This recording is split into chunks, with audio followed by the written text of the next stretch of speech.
미래를 보는 창, JTB. 안녕하세요. JTBJ입니다. 오늘은 새벽에 있었던 제롬 파월의 상원 연설을 리뷰를 해드리려고 합니다.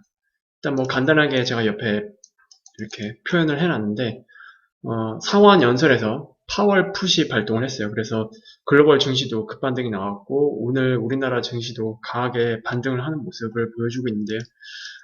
일단 기존에 우리가 알고 있었던 내용들 말고 12월 FOMC 의사록에서 양적 긴축이라는 갑자기 매파적인 내용들이 쏟아지면서 이게 하나의 돌발 변수로 작용을 했었잖아요. 기존의 시장에서 예상하지 못했던 그런 악재가 갑자기 쏟아 나오면서 시장에 이제 추가적인 하락을 만드는 그런 한 주를 보냈었는데, 오늘 파월 연설을 통해서 어느 정도 이런 것에 대한 불확실성은 해소된 것으로 저는 판단을 합니다. 그래서 일단 뭐 12월 FOMC가 나오면서 3월 테이퍼링 종료는 이제 거의 뭐 확실시 됐고, 그리고 바로 금리 인상 가능성까지 열렸죠. 여기까지는 그래도 우리가 기존에 알고 있었던 내용, 또는 그래도 어느 정도 좀 마음의 준비를 했었던 그런 내용들입니다. 이거는 뭐 우리 개인이 아니고 시장 차원에서 말씀을 드리는 거예요. 시장은 이 정도까지는 그래도 허용을 하고 있었다.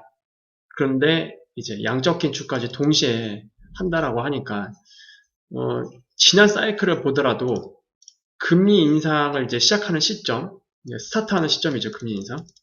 그 시점에 양적 긴축까지 동시에 시작하는 경우는 없었어요. 보통 금리 인상을 어느 정도 하고 시장의 양적 긴축에 대한 어떤 것들을 좀 받아들이는 시간을 좀 줬었거든요. 근데 이번에 10월 FOMC 의사록 상황에서는 그런 것들이 이제 전혀 나오질 않고 바로 양적 긴축 하는 것처럼 나왔기 때문에 시장에 충격을 줬던 거고요. 일단 뭐 그런 부분들이 어느 정도 봉합이 됐기 때문에 일단 이 부분은 어느 정도 좀 마무리가 된 것 같다. 이렇게 보시면 될 것 같습니다. 일단 뭐 인플레이션 관련부터 좀 정리를 해드릴게요. 우리 목표치를 훨씬 상회하는 수준으로 진행되고 있다. 인플레이션 자체가. 그래서 2022년 상반기까지는 지속될 것 같다. 하반기까지는 안 가겠다는 얘기예요. 그리고 현재 인플레이션 문제는 공급 사이드에서 발생하는 문제고, 이거는 연준이 가진 수단으로는 컨트롤 불가하다. 연준에서는 이제 수요에 대한 인플레이션을 컨트롤할 수 있거든요. 근데 공급에서 발생하는 거는 이건 좀 컨트롤이 약간 좀 어렵다. 이렇게 얘기를 했습니다. 그래서 인플레이션을 해결하는데 지금 가장 중요한 건 어쨌든 백신이고, 지금 공급 사이드에 대한 이 문제가 이제 이거죠. 뭐 델타 변이부터 해서 오미크론까지 이런 것 때문에 사람들이 일터로 복귀를 못했잖아요, 제대로. 그러다 보니까 쉬는 공장도 생기고, 그리고 뭐 공급 물량에 있어서 일손이 딸리니까 뭐 그런 부분도 어느 정도 영향을 미쳤던 거. 그리고 중국 시장이 공급 체인에서 좀 중요한 문제인데, 이제 이 부분도 같이 언급을 했어요. 중국의 오미크론으로 인한 셧다운은 공급 부족 문제를 야기하고 이것을 해결하는 것은 매우 중요하다. 그리고 오미크론은 공급 부족에 추가적인 영향을 줄 수 있다. 그래서 일단 이런 오미크론에 대한 백신, 이거는 어쨌든 하반기에는 해결이 될 것 같아요. 지금 상황에서는. 약이나 뭐 치료제들이 상반기 내에 개발될 가능성이 크고, 그리고 대부분 지금 나오는 의견들이 하반기부터는 오미크론이 이제 서서히 이슈가 마무리가 되고 이제 그냥 풍토병화 될 것 같다. 그러면서 이제 정말로 제대로 된 위드 코로나 이게 올 수도 있다라고 지금 얘기를 하고 있잖아요. 그래서 어쨌든 하반기에는 이런 문제들도 좀 해소가 될 것 같다. 그러니까 이제 이 인플레이션 문제가 상반기까지만 지속될 것 같다라고 얘기를 하는 것 같아요. 그리고 매우 강한 노동 시장을 얻기 위해서는 오랜 확장세가 필요하고, 오랜 확장세를 얻으려면 결국 물가 안정이 필요하다. 그래서 어떤 면에서는 높은 인플레이션은 연준의 목표죠. 최대 고용과 그리고 안정적인 2%대 물가 목표치, 이걸 달성하는 데에는 심각한 위협이 될 수도 있다. 뭐예요, 결국? 인플레이션 잡겠다 이 얘기잖아요. 그리고 한 가지 우리가 생각을 해야 될 부분이 있어요. 이거는 이게 나중에 시장에 추가적인 충격을 줄지 모르겠어요. 이건 단기적인 문제는 아닙니다. 우리가 하반기 가서 확인을 해볼 문제인데, 어쨌든 정말 연준의 예상대로 상반기에 인플레이션이 끝나고 하반기로 들어가면서 인플레이션이 안정화되고, 그리고 오미크론에 대한 이슈도 좀 안정화되면서 찐 위드 코로나, 이 문제가 이제 대두되면 수요 사이드에서 인플레이션이 발생할 수 있습니다. 수요가 폭발하면서. 근데 그 현상이 만약에 일어난다. 아까 위에도 언급됐잖아요. 공급은 모르겠지만 수요 사이드에서 인플레이션은 연준이 컨트롤할 수 있습니다. 어떻게? 금리 인상으로. 그래서 만약에 하반기에 만약에 이런 문제 때문에 인플레이션이 죽질 않는다. 그러면은 연준의 공격적인 금리 인상 정책이 나올 수도 있습니다. 이거는 우리가 하반기에 가서 체크를 해야 될 부분이에요. 만약에 이게 정말 현실화되면 그때도 아마 시장이 좀 충격을 받을 수는 있긴 하겠죠. 하지만 제가 481화에서 말씀드렸듯이 미국 시장 기준으로 봤을 때는 2022년은 뭐가 됐든지 간에 금리 인상 사이클의 전반부입니다. 정말로 우리가 조심해야 될 부분은 금리 인상 사이클의 후반부라고 제가 말씀드렸죠. 요거를 또 다시 한번 체크를 하시면 될 것 같습니다. 그리고 이제 금리와 긴축 정책에 대한 내용인데 현재 경제와 고용시장은 강하기 때문에 우리의 금리 인상과 정상화 정책의 영향을 안 받을 거다라고 얘기를 했고요. 우리가 아직 금리 인상이나 긴축에 대해서는 정확한 날짜를 정하진 않았다. 그래서 1월 FOMC 때 추가로 논의할 예정이다. 이렇게 얘기를 했습니다. 근데 뭐 대부분 다 알죠. 금리 인상은 빠르면 3월, 늦어지면 5월 이렇게 보시면 될 것 같습니다. 지금은 이거는 뭐 시장이 지금은 얼추 예상을 하고 있는 것 같아요. 근데 이제 문제는 이제 긴축이죠. 양적 긴축. 이거에 대한 문제는 이제 뒤에도 나옵니다. 우리는 무언가를 결정할 때 최소 2번이나 4번의 미팅을 한다. 그 양적 긴축에 대한 논의가 12월 FOMC 의사록을 통해서 처음 공개가 됐잖아요.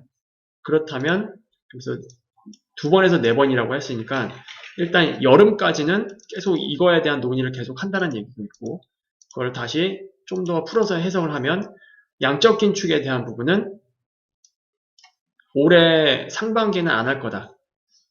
그리고 파월이 또 다시 직접적으로 얘기를 해줬어요. 긴축 정책은 올해 후반은 되어야 진행될 것 같다. 그리고 이게 하나의 파월 풋으로 작동을 했습니다. 연준이 뭐 얘네들은 직접적으로 얘기를 안 하지만 항상 시장의 반응을 보잖아요. 얘네들은 시장의 반응을 의식할 수밖에 없습니다. 왜냐면 미국이라는 사회 자체가 대부분 사람들이 그 연금 이 시스템에 의존을 많이 하는데 연금에 대한 자금이 주식시장에 많이 들어가 있단 말이에요. 그래서 주식시장이 꺾이면 연금 시스템까지도 좀 문제가 생깁니다. 그래서 대놓고 직접적으로 언급을 하지 않지만 연준은 최근 뭐 한 2, 3년 정도 그 정도만 이제 쭉 모니터링 하더라도 시장을 의식했어요. 근데 이번에 12월 FOMC 의사록이 나오면서 시장이 어떻게 반응한지 알았잖아요. 그래서 이렇게 살짝 좀 시장을 달래주는 파월풋이 나온 게 아닌가 그런 관점에서도 저는 좀 생각을 해봤습니다. 어쨌든 이것 때문에 시장은 이제 미국 시장 기준으로 해서 갑자기 밑꼬리를 강하게 달았죠. 그리고 아시아 시장에도 이것들이 좀 긍정적으로 영향을 미쳐서 좀 강하게 반등을 하고 있는 모습입니다. 그러면 지금 시장에서 이제 나올 금융시장 관점에서 그러니까 금융시장 영역에서 발생하는 어떤 뭐 악재 이런 거는 아직까지 이제 보이진 않아요. 추가적으로 나올 악재는 별로 없어 보이고 뭐 남은 악재는 뭐 러시아 우크라이나 사태 이게 어떻게 봉합될지 아니면 이게 터져 나올지 그것만 신경 쓰면 될 것 같습니다. 곧 이 말은 러시아 우크라이나 관련해서 큰 변수만 일어나지 않는다면 시장은 밑으로 빠지기는 어렵다. 뭐 그렇게 저는 생각이 됩니다. 그리고 연준의 대차 대조표는 확실히 엄청 올라와 있는 상태다. 라고 얘기를 했어요. 이거는 제가 뒤에서 차트를 보면서 말씀을 드릴게요. 제가 위에 이거 한 줄을 빼먹었는데 긴축 정책을 예전에 했던 것보다는 조기에 그리고 더 빠르게 해야 할 것 같다. 이거는 제가 저번에도 한번 말씀을 드렸을 거예요. 연준이 어떻게 보면 지금 벼랑 끝에 몰려있는 상황에 가깝거든요. 연준은 어떻게 해서든 지금 해결해야 할 것들이 좀 크게 두 가지입니다. 두 가지. 하나는 이 대차 대조표 그리고 하나는 기준금리입니다. 왜? 다음 충격을 대비하기 위해서는 대차 대조표를 다시 깎아놔야 돼요. 그래야 자산 매입할 수 있는 룸을 확보를 할 수가 있고요. 그리고 금리도 마찬가지죠. 다음 충격에 대비하기 위해서는 다음 충격 때 내릴 금리 이 룸을 확보를 해야 되는데 지금 없잖아요. 근데 시간이 별로 없는 것 같아요. 제가 볼 때는. 그리고 굉장히 서두르고 있는 모습을 최근 많이 보여주고 있고 그리고 항상 연준의 어떤 뭐 큰 정책, 이런 것들이 어떤 큰 사이클을 만들어내는데, 우리가 저번에 아마 481화에서 한번 이 이야기를 다뤘었잖아요.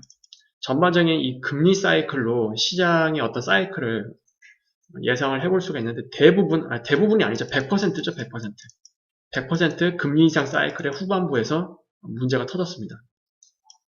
그리고 합리적인 추론을 봤을 때 연준이 지금 금리 인상을 하게 되면 시장이 받아들일 수 있는 금리가 2%는 가지 않을 것 같다. 2%까지 가게 되면 시장이 어떤 발작을 일으킬 가능성이 높다라고 지금 분석을 해드렸잖아요. 물론 제 관점입니다.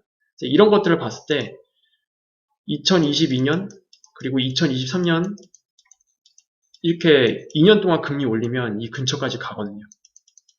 그럼 연준 입장에서는 이 2년 동안 굉장히 중요한 시기를 보낼 수밖에 없겠죠. 어떻게 보면 연준의 시간입니다. 연준에게 허용된 시간입니다. 이 2년이라는 시간은. 그리고 경제는 더 이상 비둘기적인 정책이 필요하지 않다. 실업률이 저번에 12월 FOMC 때 3.9%로 발표가 됐어요. 4% 미만으로 내려왔다는 것은 완전 고용으로 이제 이미 들어가는 단계로 진입했다는 얘기입니다. 그리고 인플레이션도 이미 초과 달성된 상태이고, 그러니까 당연히 이거는 뭐 비둘기적인 정책이 필요하지 않다라고 얘기를 할 수 있죠. 그리고 요거 제가 차트로 제가 공유를 해드린다고 말씀을 드렸잖아요. 지금 이렇게 얘기한 거는 거꾸로 양적 긴축은 반드시 필요한 상태다라고 얘기를 한 거예요. 다만 그 시기를 올해 후반으로 넘기겠다 이렇게 얘기를 한 거고요. 연준의 대차 대조표입니다.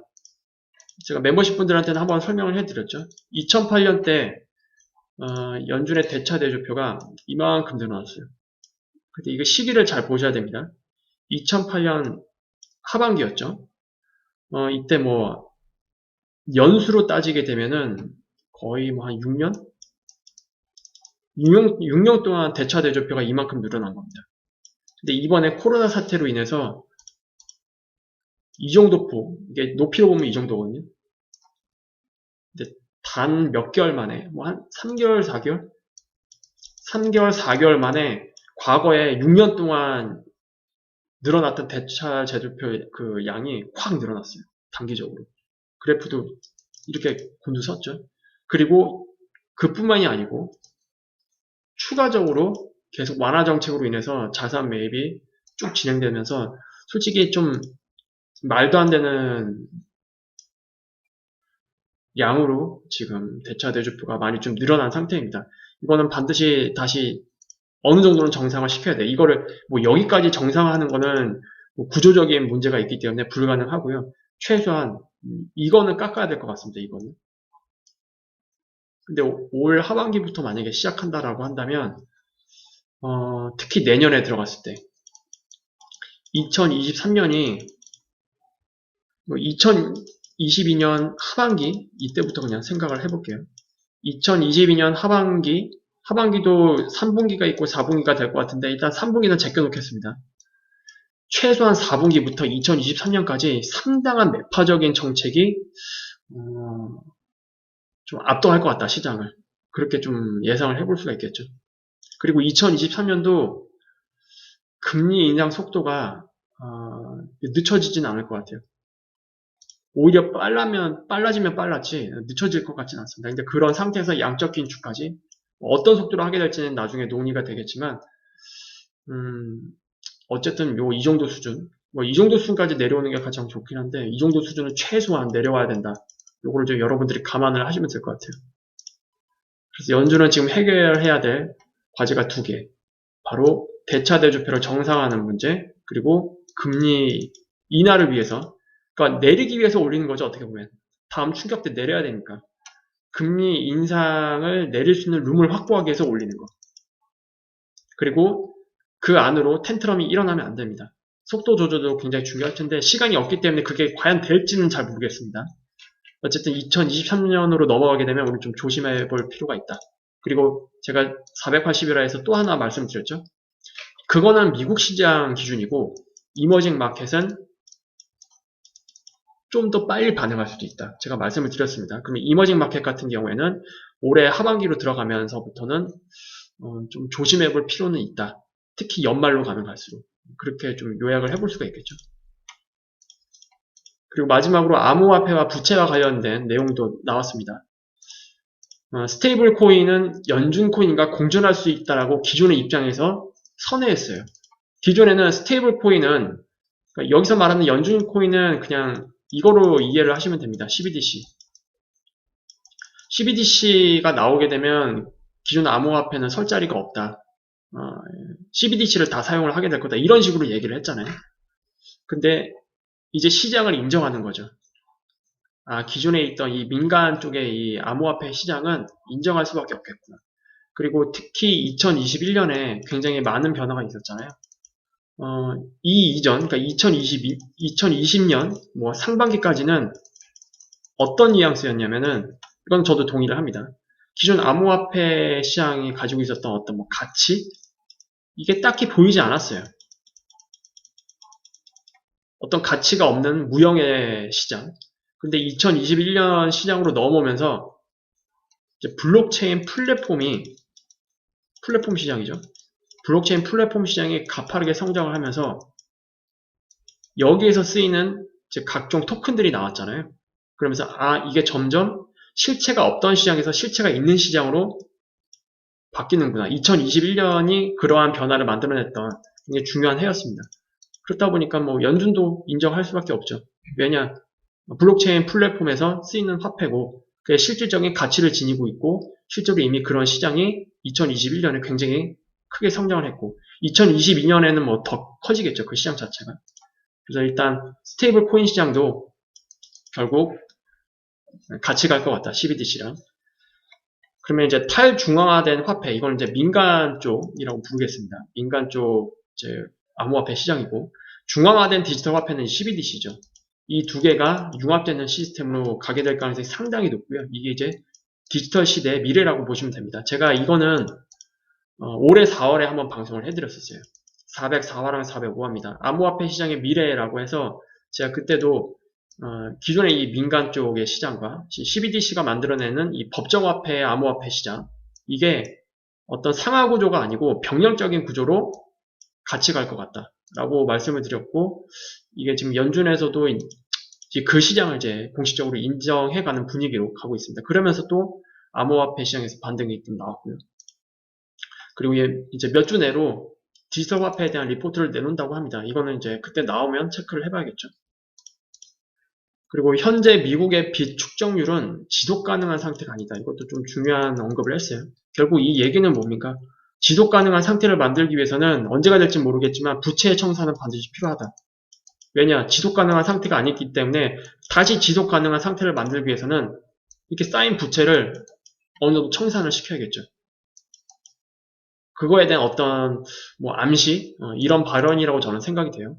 2008년에는 이 부동산 쪽에서 버블이 이제 크게 만들어졌는데 좀 냉정하게 생각하면 이 버블을 터트린 건 연준입니다. 어떻게 터트렸냐요? 금리 가파르게 올리면서 긴축 텐트럼 유발시켰죠. 연준이 만든 겁니다. 연준이 만드는 경제 사이클. 특히 이거는 10년물과 2년물의 장단기 스프레드 커브로 우리가 알 수 있죠. 이거는 480이라 해서 자세히 설명을 해드렸습니다. 그리고 장단기 스프레드의 그 커브는 뭡니까? 이렇게 만들어지는 거. 결국 연준 커브예요. 연준 정책으로 이걸 만드는 거거든요. 이게 인위적으로 만드는 겁니다. 인위적으로. 확산, 수축, 확산, 수축. 이러면서 사이클을 만드는 거거든요. 마찬가지로 이번에도 연준이 이제 어느 단계에 가서는 어쨌든 다음 충격을 대비하기 위해서 대차 대조표를 어느 정도는 조금 줄여놓고 금리도 어느 정도 올려놔야 되는데 그런 작업들이 다 끝나게 되면은 이거를 유발할 수도 있겠죠. 그 상태에서 금리를 조금 더 올리면 이런 것들이 시장에서 누적될 거 아닙니까? 그럼 어느 시점이 되면 시장이 더 이상 이거를 소화하지 못하는 어떤 발작 형태가 나타나잖아요. 그게 버블 붕괴로 연결될 가능성이 높고 이번에 나오는 버블 붕괴는 2020년 초에 있었던 코로나 사태 이건 어떻게 갑자기 연준도 어떻게 할 수 없는 컨트롤 할 수 없는 변수였잖아요. 그래서 그거는 이제 급하게 엄청난 자본을 때려 박아가지고 이제 막은 건데 요거는 이제 연준이 지금 준비를 하고 있는 거예요. 연준이 컨트롤하는 영역에서의 이 긴축 텐트럼, 버블 붕괴, 그리고 부채 청산 요거는 결국 구조조정을 동반하는 버블 붕괴가 될 가능성이 상당히 높지 않겠느냐. 왜냐? 지속 가능한 상태를 만들기 위해서. 이렇게 좀 이해를 하시면 어떨까 생각합니다. 그리고 오늘 이제 지표 발표에서 좀 중요한 게 또 하나가 있죠. CPI인데 지금 시장 예상은 7.0이에요. 저번에 6.8로 나왔었죠. 더 높게 본다는 얘기입니다. 이 근처 나올 것 같긴 해요.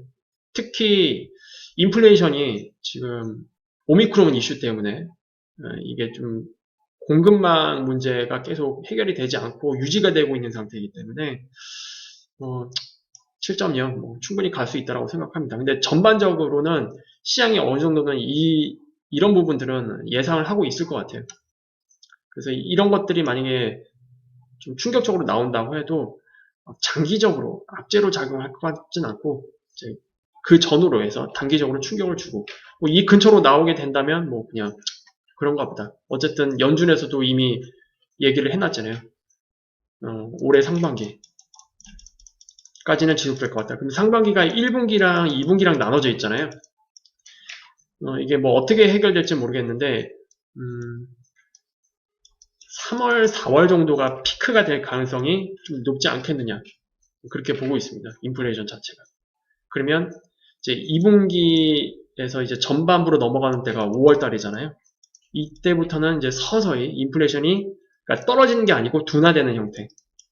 그런 형태로 가다가 하반기로 들어가서 이렇게 내려가는 형태로 일단 연준은 예상을 하고 있는 것 같아요.